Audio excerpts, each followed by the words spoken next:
सावन की बरसे बदरिया भीगे माँ की चुनरिया। दोस्तों, माता रानी और भोलेनाथ का सबसे प्रिय महीना सावन का महीना आरंभ हो चुका है।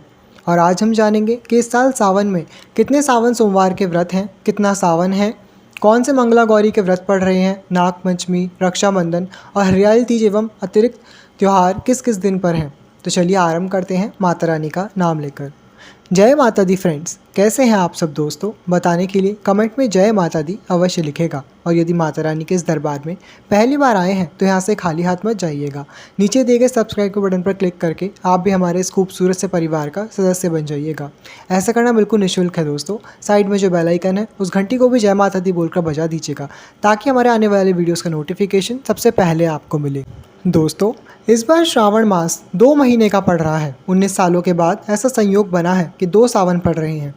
ये हो रहा है अधिक मास के कारण। दोस्तों, अधिक मास हर 3 साल में एक साल ऐसा होता है जब अधिक मास आता है।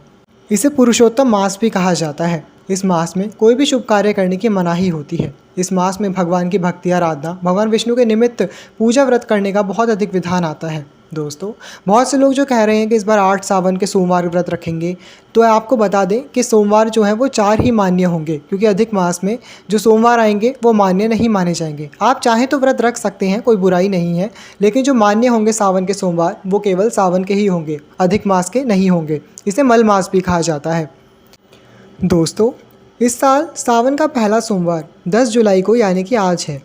दूसरा सोमवार 17 जुलाई को, तीसरा सोमवार 24 जुलाई को, चौथा सोमवार 31 जुलाई को, पांचवा सोमवार 7 अगस्त को, सावन का छठा सोमवार 14 अगस्त को, सातवां सोमवार 21 अगस्त को और सावन का 8वां सोमवार 28 अगस्त को है। इनमें से आपको बता दें कि जो 4 सोमवार मान्य होंगे वो है 10 जुलाई, 17 जुलाई, 21 अगस्त और 28 अगस्त।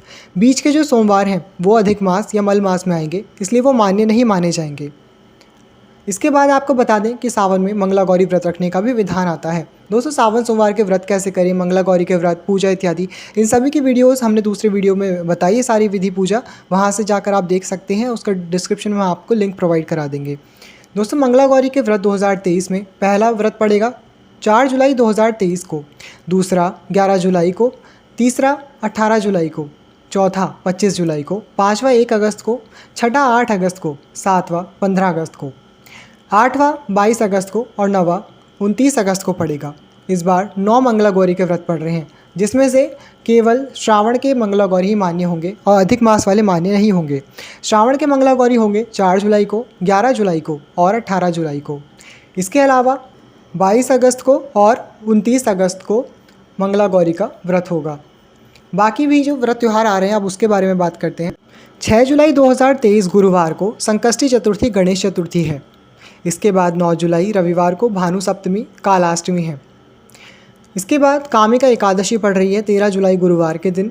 फिर प्रदोष व्रत का बहुत ही शुभ संयोग बना है, शुक्र प्रदोष व्रत पड़ रहा है कृष्ण पक्ष का 14 जुलाई 2023 को। इसके बाद मासिक शिवरात्रि, बहुत से लोग शिवरात्रि पर व्रत पूजा करते हैं। सावन की शिवरात्रि अपने आप में बहुत महत्व रखती है, कांवड़ यात्रा भी करते हैं। उन्हें बता दें कि जो मासिक शिवरात्रि आएगी वो 15 जुलाई 2023 शनिवार के दिन मनाई जाएगी। शनिवार के दिन पढ़ने से इसका और भी अधिक महत्व बन जाता है। दोस्तों, इसके बाद कर्क संक्रांति है, सूर्य का कर्क राशि में प्रवेश होगा 16 जुलाई 2023 रविवार को। श्रावण की जो अमावस्या है ये भी बहुत शुभ संयोग में आई है। इस बार सोमवती अमावस्या पड़ रही है। सोमवती अमावस्या के दिन जो भी सुहागन स्त्रियां व्रत करती हैं, पूजा करती हैं, विशेष प्रकार के उपाय और शिव जी की पूजा करती हैं, उन्हें अखंड सौभाग्य का वर प्रदान करते हैं महादेव। सोमवती अमावस्या श्रावण की अमावस्या 17 जुलाई सोमवार के दिन पड़ रही है। इसके अलावा अधिक मास में विनायक चतुर्थी यानी कि गणेश चतुर्थी शुक्रवार को 21 जुलाई को है। फिर स्कंद षष्ठी है 23 जुलाई को। दोस्तों, पद्मिनी एकादशी पड़ रही है शनिवार के दिन 29 जुलाई 2023 को। इसके बाद अधिक मास का जो प्रदोष व्रत है वो रविवार का पड़ रहा है इस बार 30 जुलाई 2023 को। इसके अतिरिक्त 1 अगस्त 2023 को पूर्णिमा का व्रत है। 4 अगस्त को फिर से संकष्टी चतुर्थी है यानी कि गणेश चतुर्थी है। फिर परमा एकादशी पड़ रही है 12 अगस्त 2023 शनिवार को। फिर 13 अगस्त 2023 रविवार को प्रदोष व्रत है। फिर से एक सावन की शिवरात्रि पड़ रही है जो कि अधिक मास में आएगी शिवरात्रि। ये वाली शिवरात्रि मान्य नहीं होगी सावन में। हालांकि आप जो भी व्रत रखते हैं पूरे साल शिवरात्रि का हर महीने, वो ये वाली शिवरात्रि का व्रत अवश्य रखें। लेकिन जो भी श्रावण की शिवरात्रि की विशेष पूजा इत्यादि होगी, वो जो हमने अभी आपको शिवरात्रि बताई थी उसी वाली शिवरात्रि को होगी, यानी कि 15 जुलाई वाली शिवरात्रि को। जो दूसरी अधिक मास की शिवरात्रि आ रही है वो है 14 अगस्त 2023 सोमवार के दिन पड़ रही है। इसके अलावा बुधवार को फिर से अमावस्या 16 अगस्त को, और हरियाली तीज जो पर्व मनाया जाएगा, तीज का पर्व शनिवार 19 अगस्त 2023 को मनाया जाएगा। नागपंचमी 21 अगस्त 2023 सोमवार के दिन मनाई जाएगी। हालांकि बहुत ही शुभ संयोग में सभी व्रत त्यौहार आ रहे हैं। अधिकतम जितने भी पर्व हैं वो सोमवार या शनिवार के दिन आ रहे हैं। ये दोनों ही दिन महादेव को बहुत ही प्रिय होते हैं। दोस्तों, फिर जो अंतिम प्रदोष व्रत है वो है 28 अगस्त 2023 सोमवार के दिन सोम प्रदोष व्रत पड़ रहा है, जो कि बहुत ही दुर्लभ संयोग से बनता है सोम प्रदोष व्रत का ऐसा संयोग। तो आप दोस्तों इस व्रत को अवश्य रूप से रखें। महादेव प्रदोष व्रत करने से बहुत अधिक प्रसन्न होते हैं। प्रदोष व्रत पर विशेष प्रकार के उपाय किए जाते हैं, व्रत पूजा किए जाते हैं। उसका वीडियो का लिंक भी हम आपको डिस्क्रिप्शन बॉक्स में दे देंगे। आपको बता दें कि रक्षाबंधन का जो पर्व है वो इस साल 30 अगस्त 2023 बुधवार के दिन पड़ रहा है। वहीं जो श्रावण पूर्णिमा मनाई जाएगी, जो भी व्रत इत्यादि करेंगे वो 31 अगस्त 2023 गुरुवार को कर सकते हैं।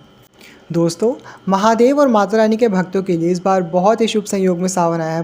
पूरे 2 महीने आपको मिल रहे हैं भगवान की भक्ति पूजा करने के। आपको बता दें कि ये जो अधिक मास है इसमें से आपको कोई भी व्रत का आरंभ नहीं करना। बहुत से लोग पूछते हैं सावन में ये व्रत आरंभ कर सकते हैं क्या? हाँ, आप सावन के दिनों में बिल्कुल कर सकते हैं, लेकिन जो अधिक मास में जो भी सोमवार, प्रदोष, एकादशी इत्यादि आएंगे उनमें आपको व्रत आरंभ नहीं करना है, किसी भी शुभ कार्य का आरंभ नहीं करना। हाँ, जो भी विशेष रूप से अनुष्ठान करते हैं सावन के, जैसे कि हमने आपको 41 दिन का अनुष्ठान बताया था कि 41 दिन आप शाम के समय या फिर दिन छिपने के बाद अगर एक माला महामृत्युंजय मंत्र की 41 दिन तक करते हैं तो ऐसा करने से विशेष प्रकार का चमत्कार होता है। आपकी जो भी मनोकामना है उसे महादेव अवश्य रूप से पूर्ण करते हैं। दोस्तों, ये अनुष्ठान आप आरंभ में ही सावन के जो 2 सोमवार पड़ रहे हैं जो मान्य हैं, 10 जुलाई वाला और 17 जुलाई वाला, इनमें आप कर सकते हैं। इसके अलावा जब अधिक मास लग जाएगा तब आपको आरंभ नहीं करना है, लेकिन जो आपने संकल्प अपना अनुष्ठान आरंभ किया है 10 या 17 जुलाई से आप आरंभ कर सकते हैं, उसे आप कंटिन्यू कर सकते हैं 41 दिन तक। इस बार पूरे हमें 41 दिन आराम से मिल सकते हैं सावन के अंदर, वरना हर बार क्या होता है 41 दिन का जो संकल्प करते हैं उसमें सावन पूरा हो जाता है, सावन के बाद तक कंटिन्यू रखने पड़ते हैं भाद्रपद मास में। लेकिन इस बार आपका संकल्प पूरा सावन के महीने में ही पूरा हो जाएगा। ऐसा करना बहुत ही शुभ होगा, विशेष फलदायी होगा। इसलिए जो भी आरंभ करना चाहते हैं इस प्रकार का कोई भी अनुष्ठान, वो स्टार्टिंग के जो भी 2 सोमवार हैं उनके बीच में आरंभ कर सकते हैं। उन सोमवार तक आरंभ कोई भी अनुष्ठान आप कर सकते हैं। दोस्तों, सावन अपने आप में बहुत अधिक महत्व रखता है। इसमें आप महादेव के मंत्रों का जाप कीजिए। ओम नमः शिवाय पंचाक्षरी महामंत्र है, इसका रुद्राक्ष माला से जाप करिए। आप अपने घर रुद्राक्ष लेकर आ सकते हैं, शिवलिंग लेकर के आ सकते हैं, स्फटिक का नर्मदेश्वर शिवलिंग ला सकते हैं या पारस शिवलिंग इत्यादि की घर पर स्थापना करवा सकते हैं। किसी भी मंदिर में रुद्राभिषेक करा सकते हैं। इस प्रकार से आप कई प्रकार के विशेष अनुष्ठान भी कर सकते हैं।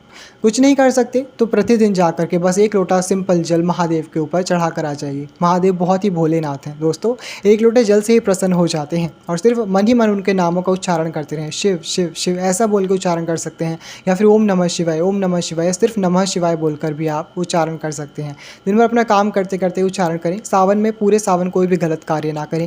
किसी की चुगली, निंदा, बुराई, हिंसा इत्यादि आपको नहीं करना चाहिए।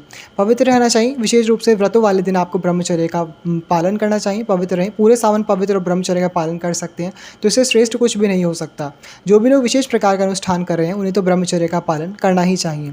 सात्विक भोजन करें, किसी प्रकार की मांस, मदिरा, लहसुन, प्याज इत्यादि का भूल कर भी सेवन ना करें। इनके बारे में सोचे भी ना तो अच्छा होगा।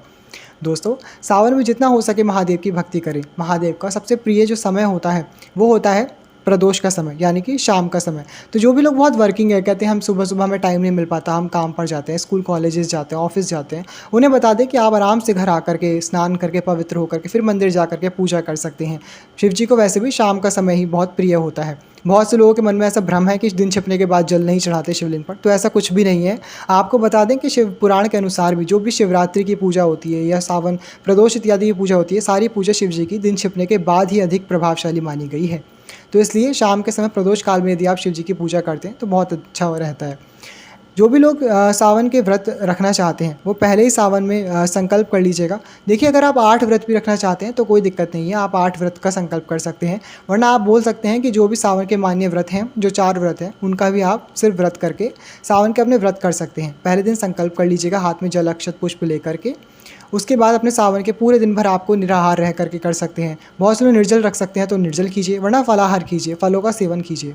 व्रत का अर्थ ये बिल्कुल भी नहीं होता फलाहार का कि आप बार बार कुछ ना कुछ खाते रहें, पानी पीते रहें। नहीं, हर चीज़ अपने आप संयम में की जाए। संयम का अर्थ ही व्रत होता है, इसलिए आपको संयम में रह करके व्रत करना चाहिए। एक सीमित मात्रा में ही आपको फलों का भी सेवन करना चाहिए। जल इत्यादि का जो भी सेवन करेंगे सीमित मात्रा में करें। उसके बाद शाम के समय आप अपना व्रत खोल सकते हैं। आप चाहें तो पूरा व्रत फलाहार कर सकते हैं, वरना शाम को एक समय आप मीठे अन्न का भोजन भी कर सकते हैं। ऐसा विधान आता है कि जो भी लोग नहीं रख सकते फलाहार, वो मीठा अन्न एक बार भोजन कर सकते हैं। उसमें आप कुछ भी मीठे पराठे बना सकते हैं, हलवा बना सकते हैं, सूजी, बेसन इत्यादि का। फिर महादेव को भोग लगा करके आप व्रत की कथा पढ़ें, महादेव के मंत्रों का जाप करें। आप चाहें तो शिव चालीसा पाठ कर सकते हैं। फिर महादेव की आरती करें और उसके बाद अपना व्रत खोल सकते हैं। किसी भी गाय को लिए 2 रोटी निकाल दीजिए। उन्हें खिलाने के बाद, गौ माता के बाद आप खुद खा करके, समय प्रसाद वितरित करके खुद खा सकते हैं, अपना व्रत को पूर्ण कर सकते हैं। इस प्रकार से दोस्तों सावन के सभी व्रत कर सकते हैं। सावन व्रत की और भी डिटेल में हमने विधि, पूजा की विधि करके दिखाई है सब कुछ, कि किस प्रकार से आप पार्थिव शिवलिंग और शिवलिंग का अभिषेक इत्यादि करा सकते हैं। सावन के सोमवार की व्रत कथा का लिंक भी हम आपको डिस्क्रिप्शन बॉक्स में दे देंगे, आप वहाँ से जा करके सुन सकते हैं। इसके अलावा जो भी सुहागन स्त्रियाँ या कुंवारी स्त्रियाँ मंगला गौरी का व्रत करके मनोवांछित वर प्राप्त करना चाहती हैं या अखंड सौभाग्य और वरदान पाना चाहती हैं, उनके लिए भी बहुत ही श्रेष्ठ समय है। इस बार आपको 9 मंगला गौरी व्रत मिल रहे हैं, जिसमें से 5 मंगला गौरी मान्य होंगे। मंगला गौरी व्रत की भी संपूर्ण विधि हमने दूसरे वीडियोस में बताई है, आप वहाँ से जा करके चेक कर लीजिएगा। दोस्तों कुछ भी हो या ना हो, अब भक्ति भाव के साथ महादेव के मंत्रों का जाप करते रहें। महादेव बहुत दयालु भोलेनाथ हैं, इसी से प्रसन्न हो जाते हैं।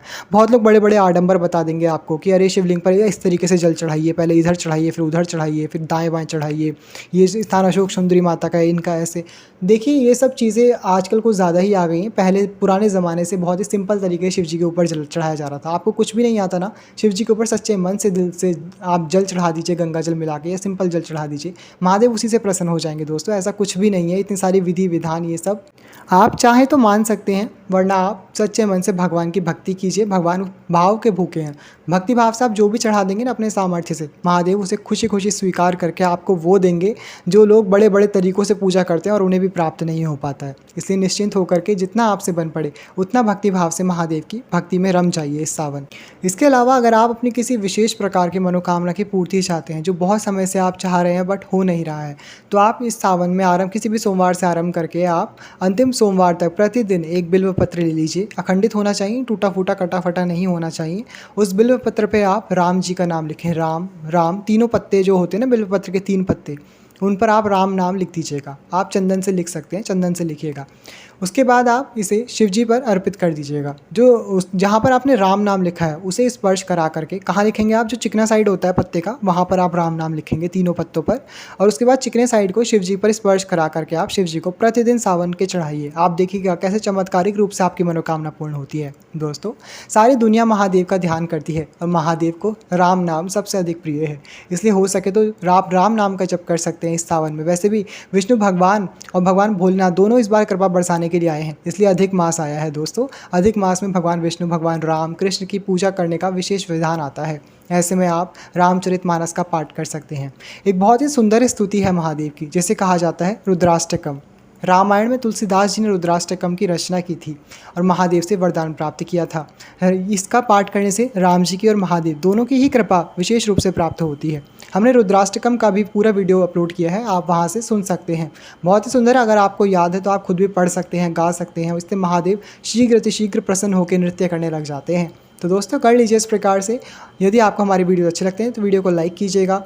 कोई भी मन में प्रश्न या शंका है कमेंट में हमसे अवश्य पूछ लीजिएगा। चैनल पर पहली बार आए हैं तो चैनल को सब्सक्राइब करके साइड में जो बेल आइकन है उस घंटी को भी दबा दीजिएगा, ताकि हमारे आने वाले वीडियोस का नोटिफिकेशन सबसे पहले आपको मिले। हम इसी प्रकार के व्रत त्योहार उपाय अपने दर्शकों के लिए लाते रहते हैं, इसलिए हमसे कनेक्टेड रहिएगा। अब मिलेंगे अगली वीडियो में और भी अद्भुत जानकारी के साथ। तब तक के लिए thank you all, love you all, जय माता दी, हर हर महादेव।